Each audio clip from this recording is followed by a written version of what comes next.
DermBiz episode 19. In this episode, we talk to Dr. Justin Creel of Renaissance Dermatology and Aesthetics practice. He discusses how to build a strong culture in your private practice. He shares tips on marketing, and he also shares his story on how he took over an existing practice and made it his own. DermBiz episode 19. Let's get started.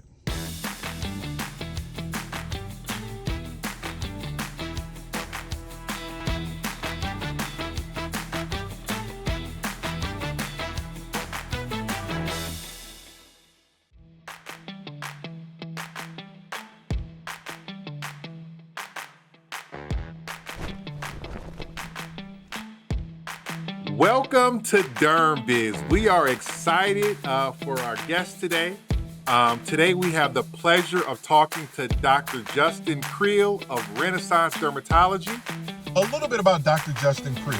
He went to medical school at LSU Health Shreveport in Shreveport, Louisiana. He also graduated as salutatorian of his med school class. He went on to take his boards examination and scored 98th percentile of all who took the test. He owns and operates Renaissance Dermatology and Aesthetics practice. And we are going to get started. How's it going, Dr. Creel? Oh, it's fantastic. It's a Friday, beautiful weather. Just appreciate you guys having me on.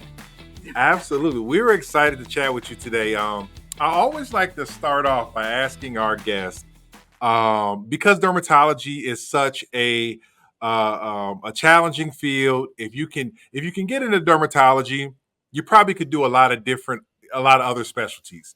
Why did you choose dermatology of all of the routes you could have went down? Why dermatology? So that's a great question. That's man, if you'd asked me 8 years ago, I would have been able to slam dunk this for residency interviews. No, so the truth is, man, for me, I got to medical school and I realized I wasn't very good with sick people. It was something where I struggled to compartmentalize that I was bringing home a lot of the baggage of patients who were struggling, and it was something where it was really starting to weigh on me. And during that dermatology rotation, it was something where I just the environment, the kind of ability to cure people within a visit, and just the immediate gratification and just the life-changing aspect of it was just such an uplifting, just enjoyable process to be a part of. So it really was something that meshed really well with my personality, and I'm just grateful to have had the opportunity to pursue a career in it. Absolutely. Yeah, it's funny you say that. I don't think I've ever had anyone answer that way. You're like, I'm just not good with people. I was waiting for you to say, I don't like blood. I would come home and it would make me really sad, and it would just be one of those things where like it was my mental health was not able to kind of compartmentalize with the patients and the unfortunate outcomes that we're blessed to be in a field where we're able to make most people better and make such a difference without a whole lot of bad endings, if you know what I mean.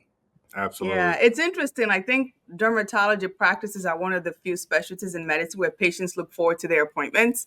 Like we're in Michigan, even in a snowstorm, people will cancel their cardiology appointment, their oncology appointment, but they always make their dermatology appointment.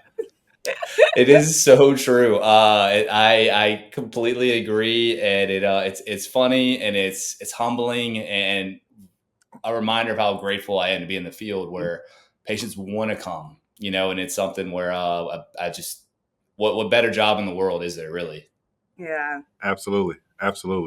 Talk to me about Renaissance. Let's talk about Renaissance Dermatology. I love that name, by the way. Yes, that's a great name. Thank you. I wish I could take any credit at all. I inherited it. Basically, it's a practice that I walked into.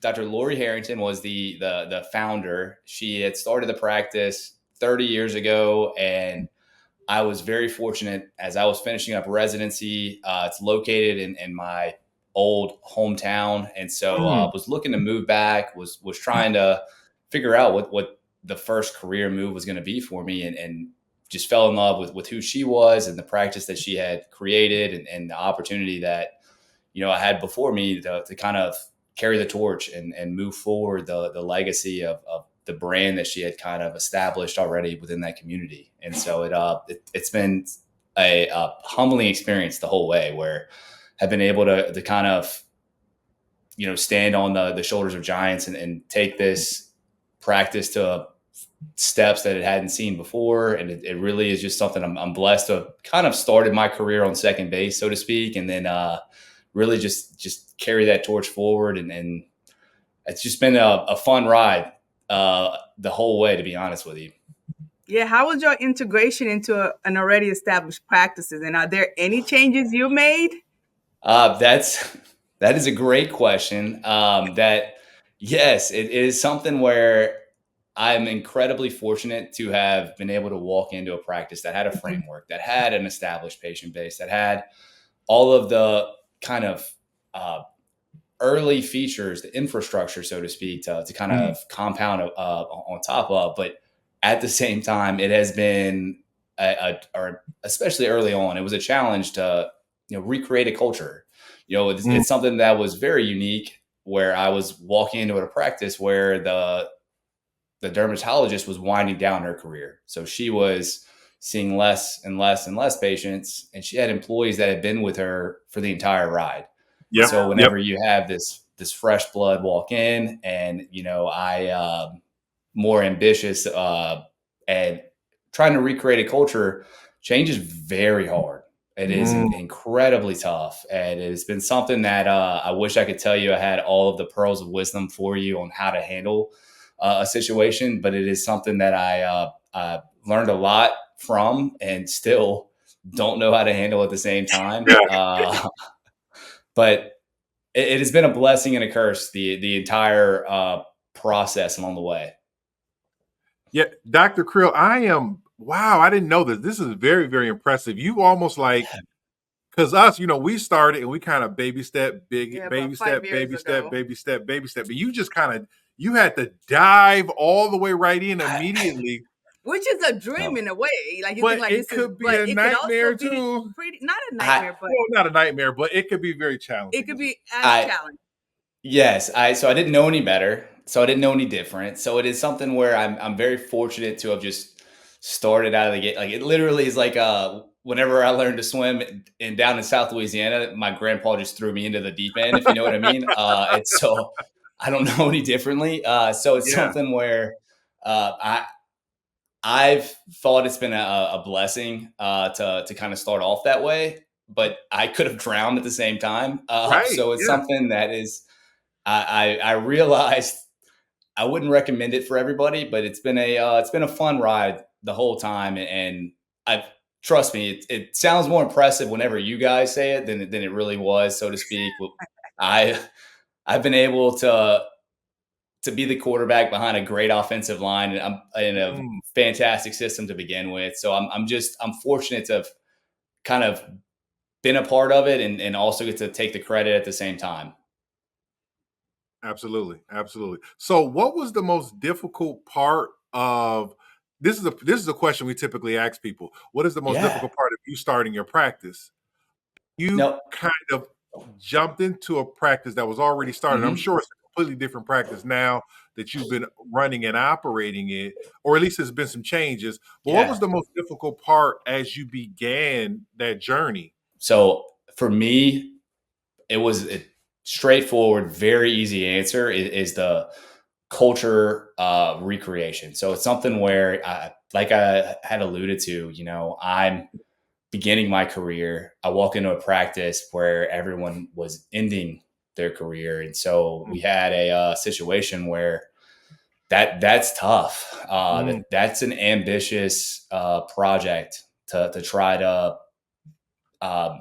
walk in as a new graduate, and to be honest, a male. I was the first male employee within the practice, and it's something where it was very empathetic of how paternalistic and just all of the hurdles that I just didn't want to cross any of those lines, and so I wanted to be very friendly, very like overly sensitive and very understanding.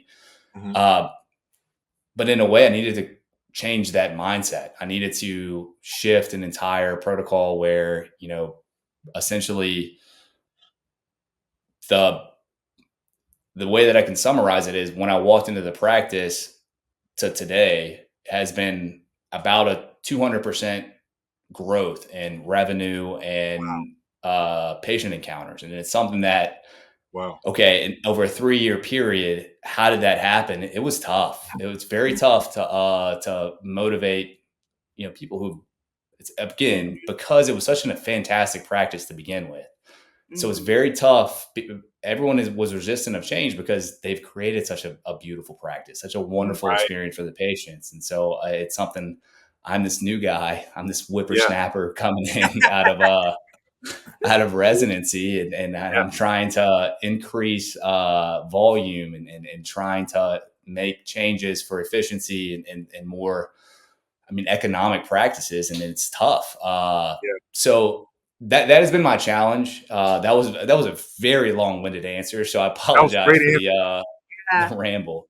Because I was No. actually going to ask you specifically what are some of those changes? Like, did you start seeing more patients? Did you change your hours that you saw patients? Yes and yes. So all the above. So it is, I went from essentially seeing patients in 15 to 20-minute slots down to 8 to 10-minute slots. Mhm. Okay. Which is standard.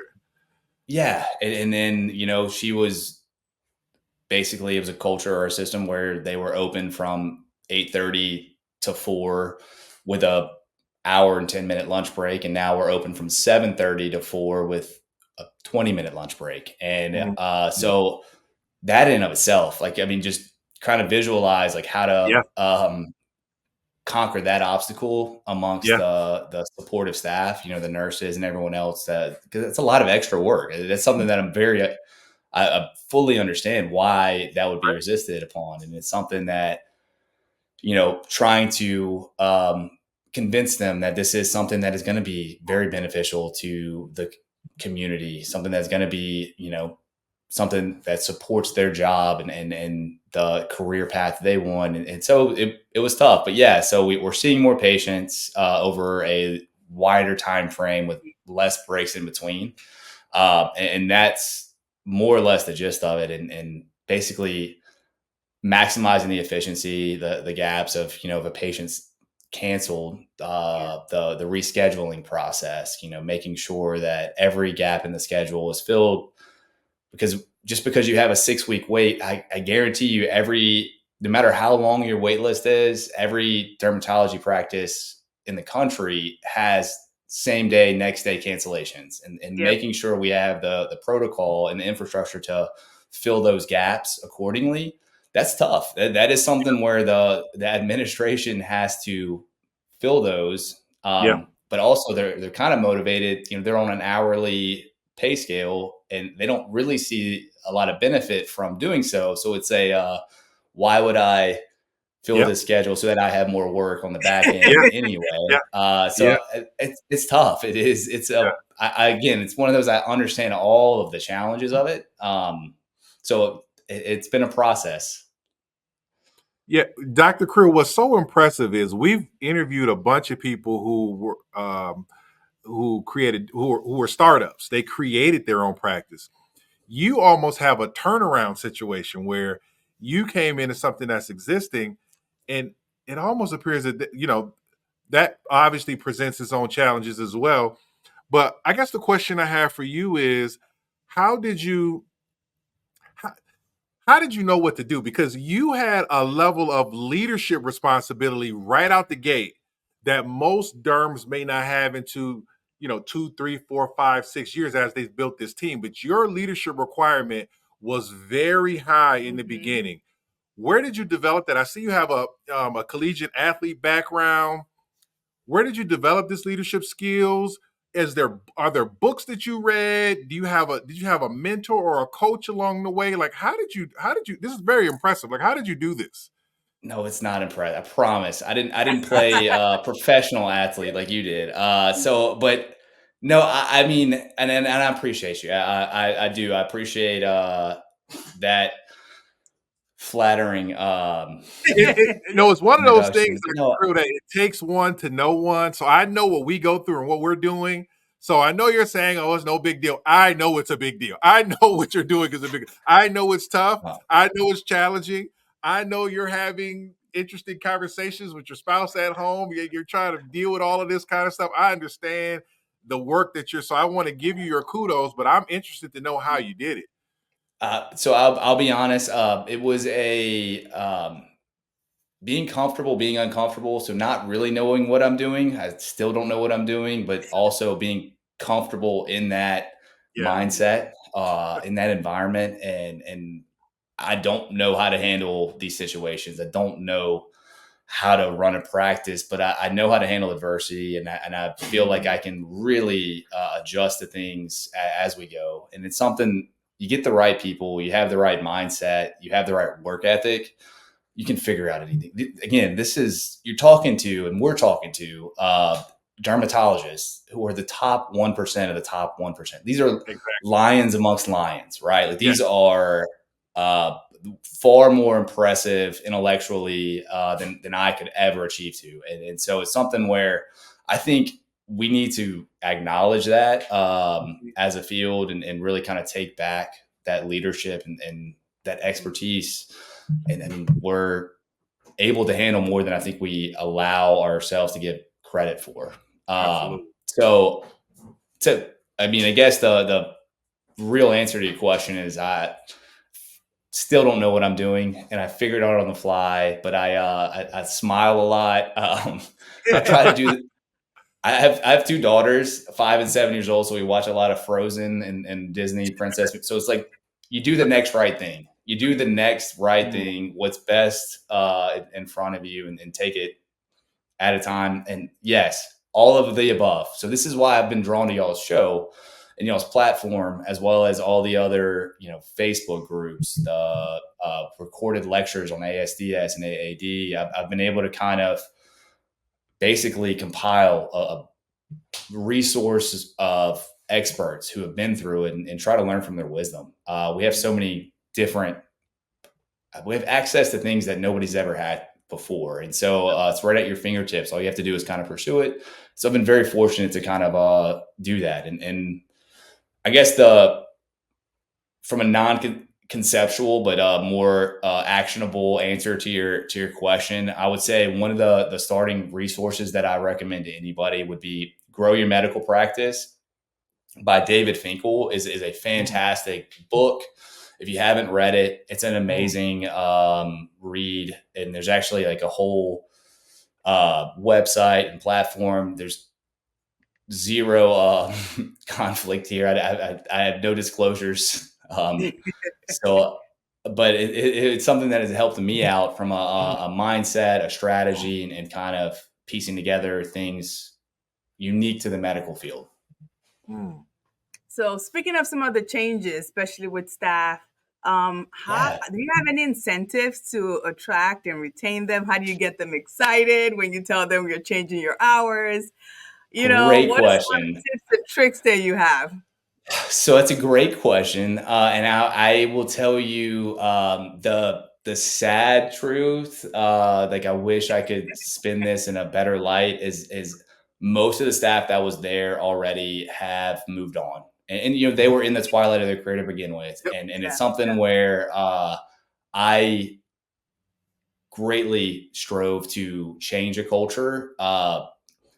And people told me you just need to burn it down and start it over. And I was like, no, I can fix this. I can change. And the truth is that is tough. And when you have individuals, good people who had a great job and a great practice, and they see it and they have other options available. Again, these were primarily older employees. It was a high turnover initially. And what I have found is a couple of things. So first of all, you need to figure out what motivates each of your staff members. You need to figure out, are they, I don't know if y'all have like the love languages, but it's something where you need to know, right? Like what motivates people? What is it that, like, how do they know that you appreciate them, and kind of design a incentive-based structure accordingly. So I have, my employees that are more bonus based, where so it's if we get X number of show rate, or like X number of gaps on my schedule, if we get less than that, then you get a $10 bonus on each day or whatever. And then we have others that it's more of a regularly scheduled, hey, you're doing a great job, performance review, that they need more words of affirmation.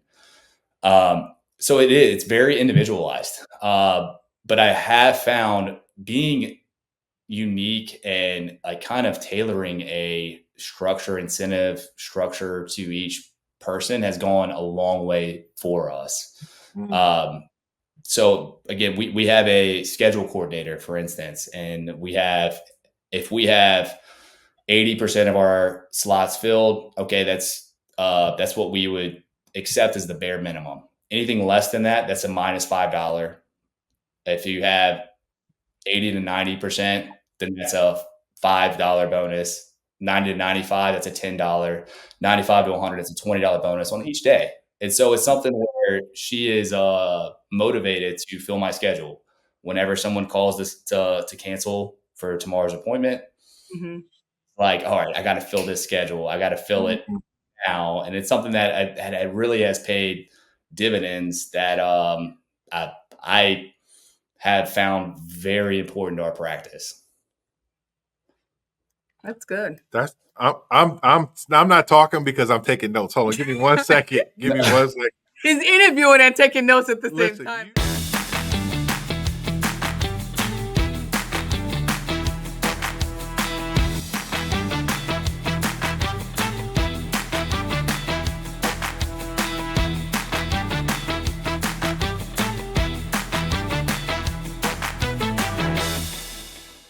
Man, I've never heard this before. This is a great idea. And I never heard about that book, Brilliant Medical Practice, either. Both of those, and it's something where, again, it's something I've been fortunate to stumble upon some great resources and some great thoughts, and then kind of taking the perspective of everyone that I've learned from, and don't be afraid to create your own unique structure out of it. Again, we are the 1% of the 1%. We can put together ideas that haven't been done before. Don't be scared to do something that you haven't heard of someone doing before. So that's kind of in a nutshell that where that particular incentive has come from. But yeah, it's been a process to grow the practice. Very fortunate to have had the right people along the way. Awesome. So talk to me about, it looks like you guys have a couple of satellite locations. Yeah. Talk to me about how that came about. Was that already in place when you got there? Was that an idea that you launched? I would love to hear a little bit more about that. And also I want to know, like, how do you manage these satellite locations? So that's a great question. Another area where I am learning as I go. I would in no way claim to be an expert at all. But yeah, so when I walked in, there was just the primary location, which is right outside of Baton Rouge, which is Zachary, Louisiana. It's more of a suburb area. But we have a funnel patient base from a large geographic basin that basically tens of hundreds of miles, really, that we basically obtain patients from. And it's something where it was a vision that was basically kind of started reaching out to other providers, really in other fields, trying to figure out, hey, how did you grow your practice? We are going to reach a point where it's a saturation, where there's only so many potential patients within this, population density, right? What is the next step in growth? And going to where people are is incredibly powerful. And the more rural you are, the more powerful that is. I found where our farmers and our rednecks, and I can say that because I am one.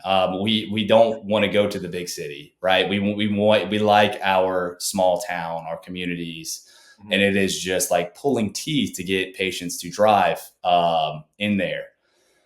Guess what? These are patients with cancer. These are patients that have a high disease burden and high procedural opportunities, and it's something where meeting them where they are is almost part of the marketing in and of itself, where you can find rural settings to have very cheap temporary rent through whatever community healthcare base that they have.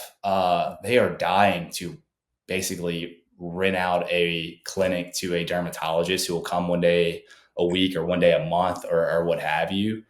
And you can tap into an entire population that needs us and that is hungry for us, and basically kind of set yourself apart and kind of grow your practice and the reputation geographically, and which is very important. It's about a number, but it's also about square mileage too. The further your reputation reaches, the more powerful it is as well.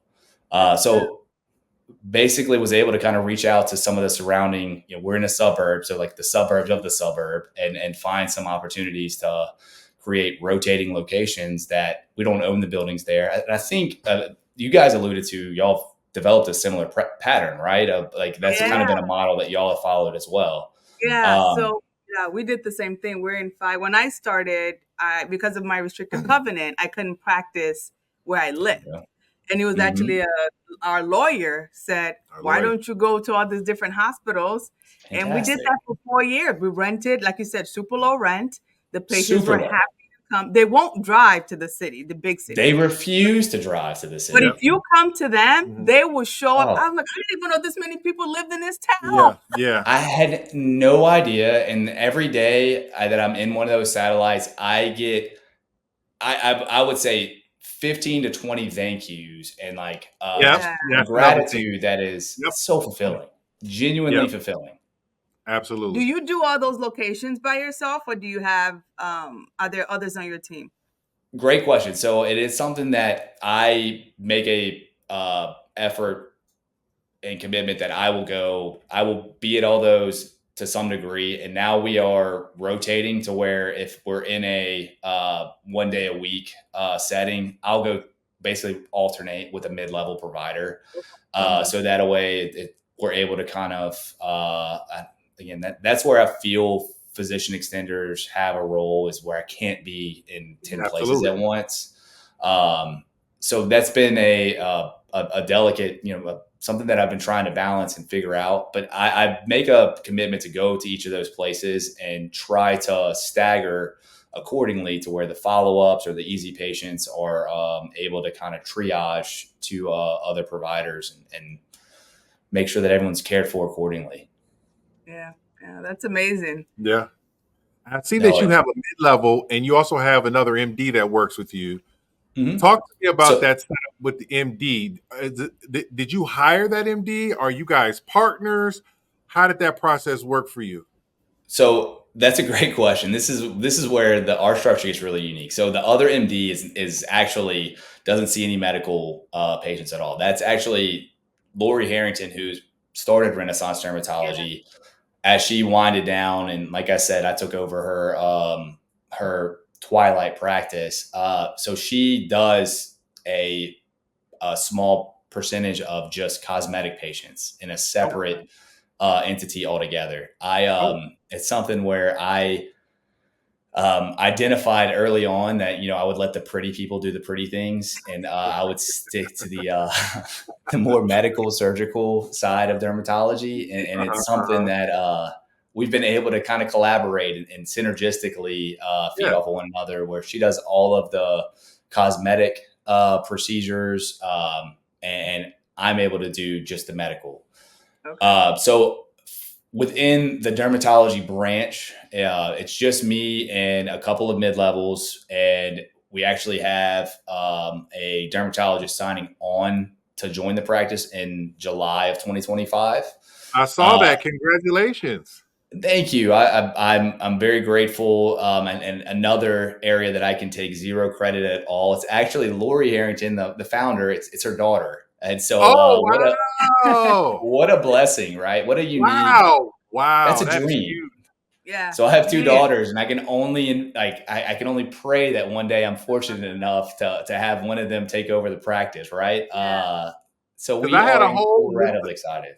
I had a whole list of questions asking you, like, how did you recruit this derm? I was going to be.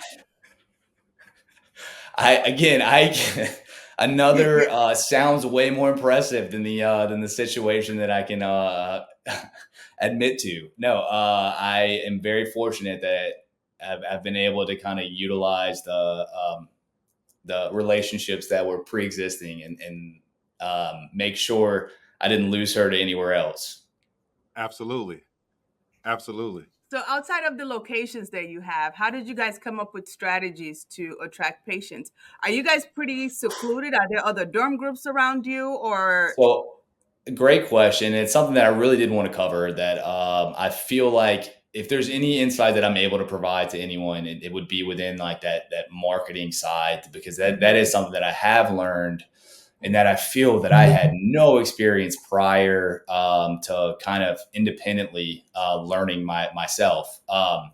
So to kind of set the context or give a background, Baton Rouge as a whole is very saturated. What I would say is dermatologists per capita, we have a large number, and because of LSU dermatology being the only basically residency within the state, New Orleans and Baton Rouge tend to be where the majority of the state's practices are located.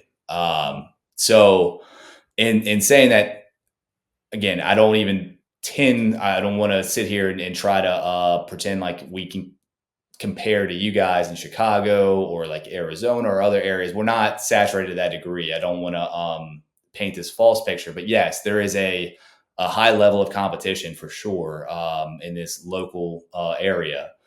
So it's something that I did have to seek out marketing opportunities to grow the practice that I feel like I've learned things along the way that I would love to kind of provide any insight for future practices in any way that I can help. Yeah, we would love to hear. Yeah, let's talk about it. All right, so no, because honestly, Dr. Creel, I would probably say that marketing is probably one of our weak points. I think any practice, any practice. I think that's we've probably been going for 5 years, and you always think with marketing you need such a large budget, and when you're starting up, you don't have a large budget. Yes. You do your skin checks, you go to each provider's office. Absolutely. So that only gets you far, and if you're competing with other large private equity groups, you are not going to win the game of marketing. Ever, right? It is tough. It is very, very tough, and it's something that again, I think we're kind of left to fend for ourselves, and it's something that I do feel like if there is a dire shortage of expertise and kind of shared wisdom, I don't think we get a whole lot of that from other practices. So what I will tell you, I can go through our entire layout. So I wanted to kind of delve into it without taking too much control of the whole discussion, because I feel like I've talked way too much here. We want you to take control. It's your show. No, you're the Beyonce. I'm going to do my best Kelly Rowland and give you a great supportive performance. Well, we have about 11 more minutes. Okay. The floor is yours. You got it. So let me try to go through what insight that I've gained. So first of all, when it comes to marketing, one of the important factors that you want to consider is what is the value of each individual patient and what is the cost of a patient acquisition. So this is kind of economics 101 that any business owner would know, but says doctors don't get. So basically what you want to try to do is formulate, hey, if I see a patient, what is that value to our practice? So you need to find a numerical number to associate with that. So what I've done is kind of calculate just a revenue for one patient encounter. Mm-hmm. You could, and I like to be very conservative and basically underestimate revenue sources and overestimate expenses. But the truth is, you could get as nuanced as you wanted. You could kind of think of, hey, as I'm marketing, I need to learn the value of the cosmetic patient because that's what I'm attracting in this marketing attempt, or whatever you want to kind of consider it. But essentially, let's just say a patient that you see, your average patient that you see on a daily visit, your encounters are $200 per patient. So you need to try your best to track. All right, so if I'm spending in my marketing budget and have a return, if my patient acquisition costs outweigh my patient value, then that's a losing arrangement. So you need to try to maximize that. So there's ways to track, and that kind of is outside the scope of this like introductory kind of conversation. Maybe Whether it be, no. So look, every new patient that we get has to sign the form and say, hey, how did you hear about us? So that's one way to track. If you're doing regional marketing attempts, a billboard, then okay, how many patients did you attract from that zip code within that area? There's a lot of ways to do it. You can have bonus, like coupon incentives. Like, hey, if you click this QR code, you'll get $100 off your injection for filler. Well, whenever they do that, you're able to kind of track, hey, this marketing worked. So it's a bunch of different ways to do it, but you need to be tracking that along the way. That's the only way that you can ensure you're not being swindled or, bamboozled into overspending for the value that you're receiving in return. So the other thing is, when it comes to marketing, there's two, populations. You need to market to your referral bases, and then you need to market directly to the consumer, directly to the patient. So the referral bases, by and large, selectively target your independent, non-hospital group affiliated providers, and you need to go in person. You need to shake hands. You need to basically give them their cell phone number. Do everything you can to kind of exactly. And so there's a reason why the Skyrizi rep is in your office on a monthly basis, because by repeatedly showing your face, that builds it further. There is, I promise you, AbbVie would not pay for a pharmaceutical rep to come to your office on a regular basis. It wasn't effective. And you need to understand that and use it yourself. You need to show face on a regular basis, whether it's you or your office manager or somebody else. You have to send those reminders. And what I've tried to target, it's something, you're absolutely right. I had zero money going into this. So my marketing budget was like in the tens of dollars. And so it's something, what I could provide is services that are high value, but low cost. So we have like a body sculpting device. Guess what? Our consumables on that are like $100, but it takes 4 sessions over 4 months. So it's worth thousands of dollars for that person. So if I offer that to a referral based provider, that's fantastic. They get $4,000 worth of treatments for my $100, and they're in my office on a monthly basis for 4 months. That's fantastic for building rapport and a relationship. It's something along those lines. That's just an example. And the other thing that I can't tell you how effective it's been for me is reaching out to my reps that are in skincare lines. Every nurse loves skincare. So if I get CeraVe, Cetaphil, La Roche-Posay, L'Oreal, whatever it is, Neutrogena, and I can get a sample bundle and bring it to their office and give it to the nurses, I'm a hero. And it's cost me zero. So it's just a way to kind of frugally show face without having to buy them lunch or having to do any of those things. That's a good idea. And then I also speak for pharmaceutical groups that I'm able to kind of provide a lunch there on their dime. And again, just provide lunch to all of the staff and do all those things. And it's something that, again, frugally speaking, has been very effective for us. So that's how I've kind of approached the referral. And then when it comes to the direct to patient, there's a few different categories that I like to kind of separate into. And it's the digital, the conventional, the guerrilla, and word of mouth. And so the digital is going to be, honestly, that's your infrastructure. Your Google My Business account, your GMB is your lifeblood. And so I can't stress that enough. Before you even try to take on any marketing ploy, whatever, you have to have a GMB account to build off of. So your GMB account is basically, if I'm going to buy a hair dryer off of Amazon, because I love hair dryers with my hair. So if I'm going to buy anything, I don't know why that came to my mind first. So if I'm going to buy anything off of Amazon, what I'm going to do is I'm going to look at the the Amazon reviews, right? And that's our Google base is that for patients. And if you don't realize that, then you're already a step behind. And so everyone is if they see a billboard, if they hear you on a radio commercial, they're Googling you. Like if a friend recommends them, they're Googling you. And so you have to build that presence so that you have some sort of validity, as well as the SEO or search engine optimization aspect of it is just invaluable. That's how you get free digital marketing. SEO is far more ROI than any advertising campaign would ever be.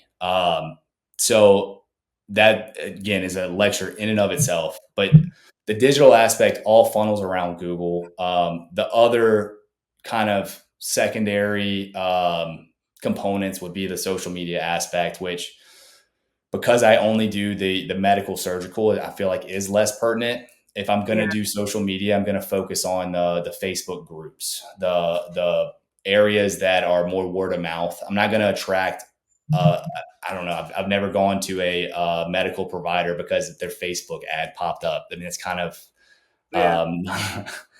so it's something where, if you're trying to attract cosmetic patients, realizing that is more of an arena where you have an opportunity through social media advertising and the reels and all that stuff. All those younger Gen Z folk can. So can we find you on TikTok or Instagram?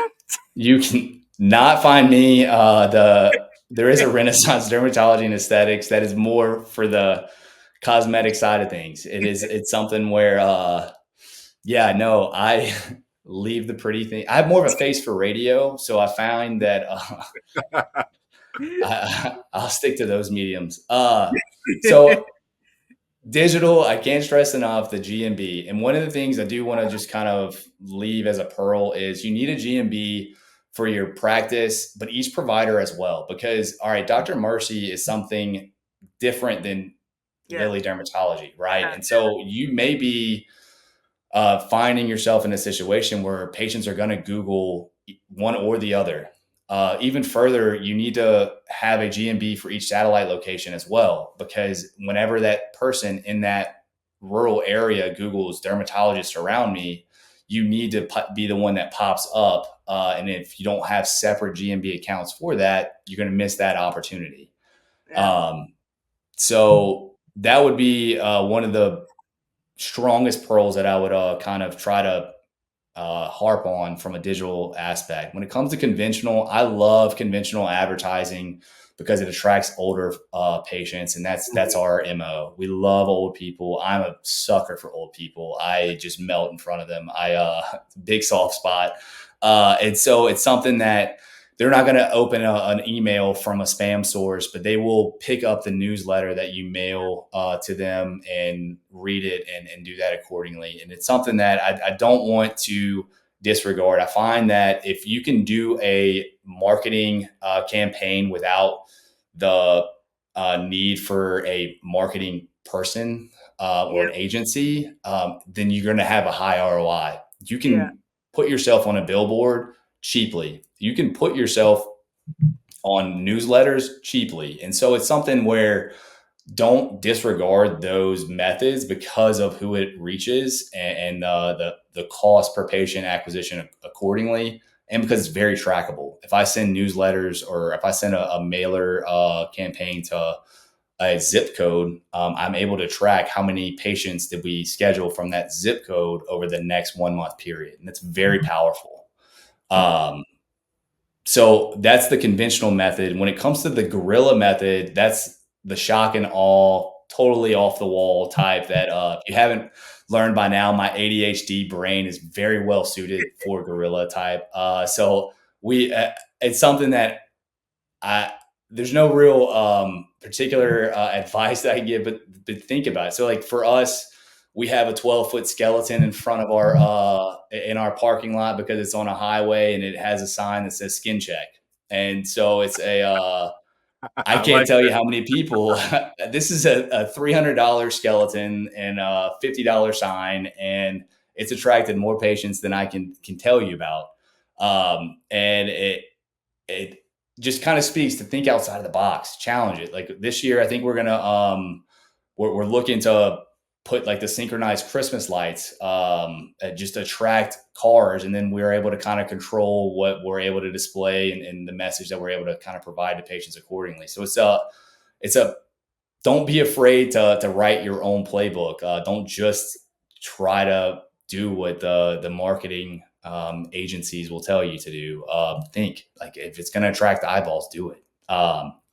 So lastly, the word of mouth is something that I can't stress enough how that's the old fashioned, most powerful, organic way of growth. And how do I tap into that? How do I like basically provide a catalyst to where the word of mouth marketing grows as quickly as I can? That's the magic.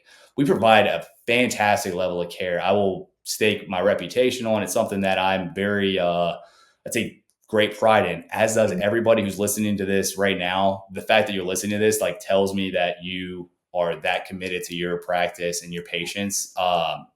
That basically, how do I take that and put gasoline on top of it? How do I get my patients to become walking billboards or advertisers for my campaign? And that's where it's something that has got to be a forethought of every provider. Like for me, there's very unique and very nuanced ways of explaining it to patients. So I have to go about it in a way of how do I encourage patients to spread the word about me without seeming desperate? Yeah. How do I, and that's an art, right? And so everybody wants to see the person that's in demand, right? Like that's the reason why my wife fell in love with me, is because I was wanted by all the other girls at our school.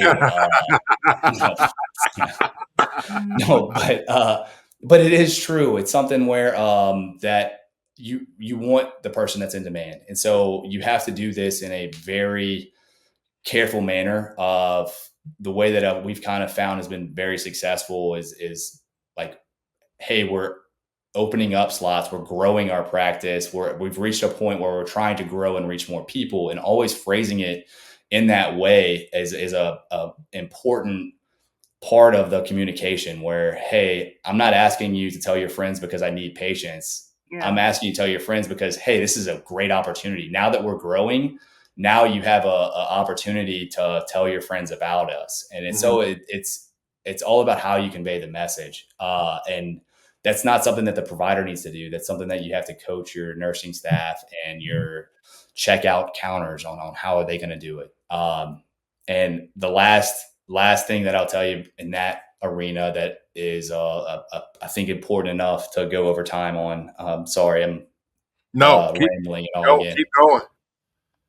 So honestly, every one of us, like Dr. Mercy, I know you can account, like you'll have a patient on almost a daily basis that they'll say either, hey, I told somebody about you. I told my neighbor about you, or I'm here because my neighbor told me or my sister told me, right?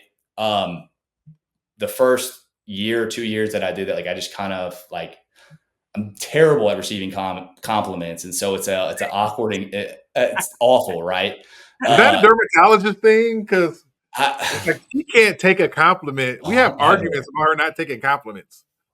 So I will tell you, I can't stress enough how important and how impactful it's been. Like whenever someone says that, no matter what I'm in the middle of, if I'm doing the skin exam and they say that, like you stop and you look them in the eye, you're like, that means so much to me. I truly appreciate you doing that.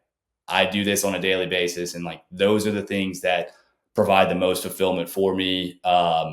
So please tell your friend how much I appreciate you, them telling you, because that just means basically gives me the fuel to keep on providing the care.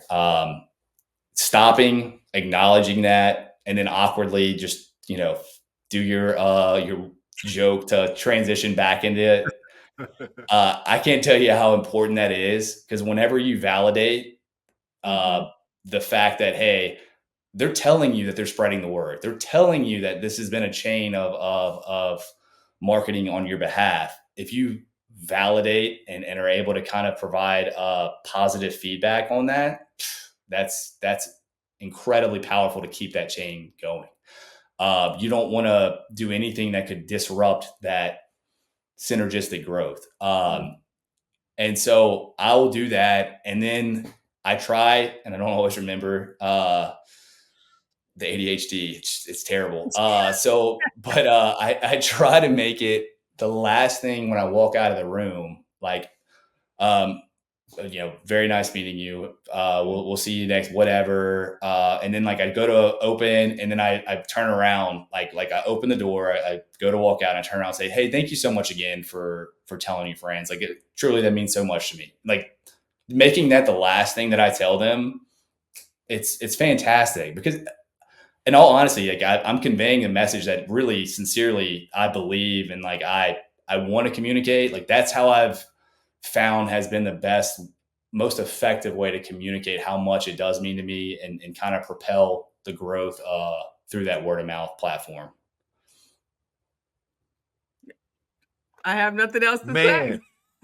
You just dropped some gems. This guy is the real deal.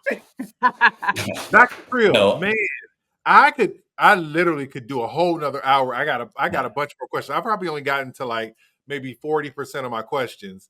But oh my goodness, this is kind of like a dermatology business school. Yes, we have to talk again, Dr. Creel. We have to talk again. There has to be a part 2. Yeah, it has to be a part 2. It has to be a part 2. Like, wow.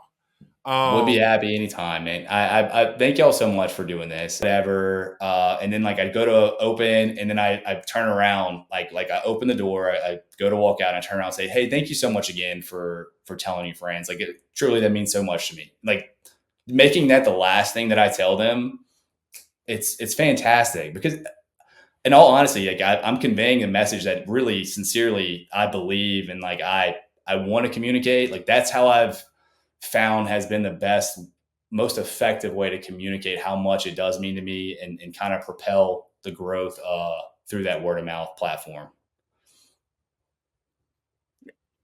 I have nothing else to say. You just dropped some gems. This guy is the real deal. Dr. Creel, man, I literally could do a whole nother hour. I got a bunch more questions. I've probably only gotten to like maybe 40% of my questions. But oh my goodness, this is kind of like a dermatology business school. Yes, we have to talk again, Dr. Creel. We have to talk again. There has to be a part 2. Yeah, it has to be a part 2. It has to be a part 2. Like, wow. We'll be happy anytime, man. I thank y'all so much for doing this. This is something where, as you can tell, I have a lot to say, or I'm passionate about, but I'm not passionate enough to take it on my own like you guys are. You guys are the heroes. Like seriously, thank you guys for doing this. This is so much work. I know how much y'all put into this, and how little y'all receive in return. Like this is a incredibly charitable, thank you guys, because this is huge, and just realize that you're impacting the future generation of dermatologists. So thank you guys. I'd be happy to help you anytime. Thank you so much. We appreciate you. We just wish we had this when we were starting 5 years ago. Facebook groups are great, but it's different when you can talk and communicate, and then people can ask questions, and it's We appreciate that you. networking is invaluable. So absolutely. You guys have a wonderful weekend. Thank you so much again for having me on. Part 2 definitely coming soon. And thank you so much. I have learned a lot from this. No, you're fantastic. I can't wait to go back and watch this again and go through my notes. Thank you so much. Can you, as we leave, can you tell us how should people find you? A Renaissance Dermatologist, since you're Renaissance not Dermatology. What's the website? If you're in Baton Rouge, Louisiana, you need to go to Renaissance Dermatology. No, thank you guys. Obviously, you can Google me because I have GMB accounts set up. But no, thank you guys. Google the Facebook accounts, the Instagram, it's all there. But I appreciate y'all. Don't worry about me. Thank y'all. Please, I look forward for round 2 if y'all will have me on again. Love it. For sure. Absolutely. Thank you so much, Dr. Creel. We really appreciate you. Thank you. What other specific topics related to the business of private practice management would you like for us to cover? Please share in the comments below or reach out to us on social media or our email address, thedermbiz@gmail.com. Our mission is to create a movement of collaboration and support amongst physician-owned private practice owners. If you would like to join that movement, again, don't forget to like, share, comment, and please don't forget to subscribe.